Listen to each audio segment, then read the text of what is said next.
তাহলে এখানে আমাদের কত হলো ভাগফল না 179। তাহলে এখানে আমরা সমান দিয়ে লিখব 179 পূর্ণ, এখানে 2টা ওপরে গেল আর এই 3টা নিচে এলো।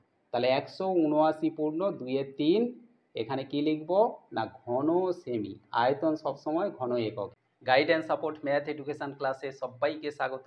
আজ মঙ্গলবার, আজকে ক্লাসে থাকছে দশম শ্রেণীর কোষে দেখি 12-র গোলকের অঙ্ক। অঙ্কটা ইম্পর্টেন্ট অঙ্ক, সুতরাং আজকে ক্লাস থেকে অঙ্কটা তোমরা ভালো করে বুঝে নাও। দেখো, ক্লাস 10-এর কোষে দেখি 12-র গোলকের 3-এর দাগের অঙ্ক। স্কুলের শর্টপাট খেলার জন্য যে বলটি ব্যবহার করা হয় তার ব্যাসের দৈর্ঘ্য 7 সেমি হলে বলটিতে কত ঘন সেমি লোহা আছে হিসাব করে লিখি। তাহলে আজকের ক্লাস 10-এর কোষে দেখি 12-র গোলকের অঙ্ক। আজকে ক্লাসে 3-এর দাগের অঙ্ক করাবো।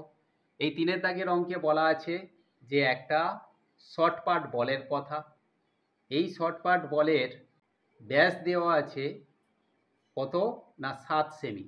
ব্যাস কোনটা না এটা একটা বৃত্ত, এই বৃত্তের এটা কেন্দ্র এবং কেন্দ্রের ওপর দিয়ে পরিধির এক প্রান্ত থেকে অপর প্রান্তের দূরত্বকে বলা হয় ব্যাস, আর কেন্দ্র থেকে পরিধি পর্যন্ত এই দূরত্বকে বলা হচ্ছে ব্যাসার্ধ। তাহলে এটা পুরো লোহার তৈরি নিরেট।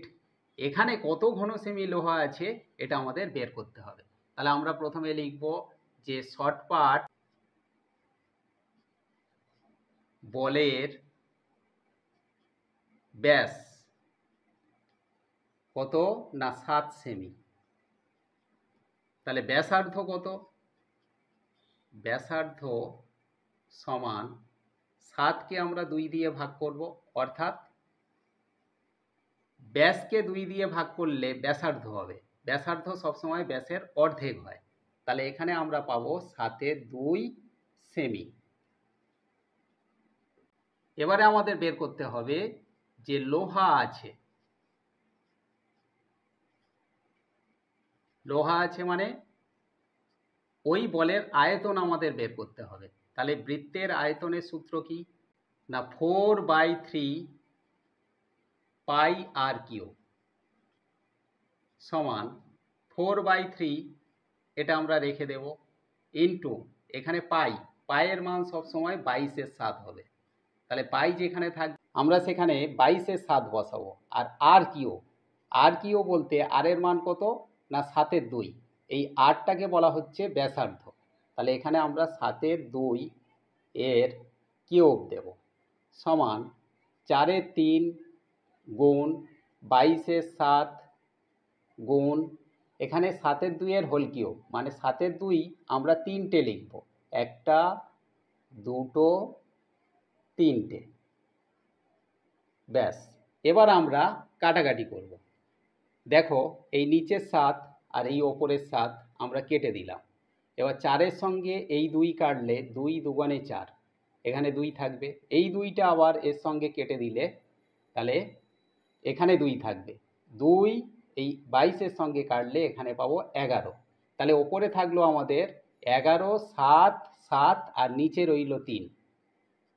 এবারে এখানে আমরা 7, 7 49, 49-এর সঙ্গে 11 গুণ করলে আমরা পাবো 539 বাই নিচে আমাদের 3 আছে। এবার 539কে আমরা 3 দিয়ে ভাগ করব। দেখো 3 একে 3, বিয়োগ করলে 2, আবার 3 নামলো, 3 7 21, বিয়োগ করলে এখানে আমরা পাবো 2, এখানে 9, 3 9 27, বিয়োগ করলে এখানে থাকবে 2। তাহলে এখানে আমাদের কত হলো ভাগফল না 179। তাহলে এখানে আমরা সমান দিয়ে লিখব 179 পূর্ণ, এখানে 2টা ওপরে গেল আর এই 3টা নিচে এলো। তাহলে 179 পূর্ণ 2/3, এখানে কি লিখব না ঘন সেমি। আয়তন সবসময় ঘন একক, এখানে যেহেতু একক হিসাবে সেমি আছে তাহলে এখানে ঘন সেমি লিখব। তাহলে এখানে আমরা অতএব দিয়ে লিখব যে বলটিতে লোহা আছে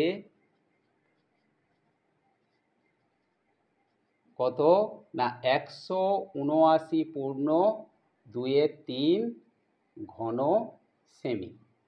তাহলে এইটা আমাদের অতএব দিয়ে অবশ্যই লিখতে হবে, তাহলে এটা হবে কমপ্লিট অঙ্ক।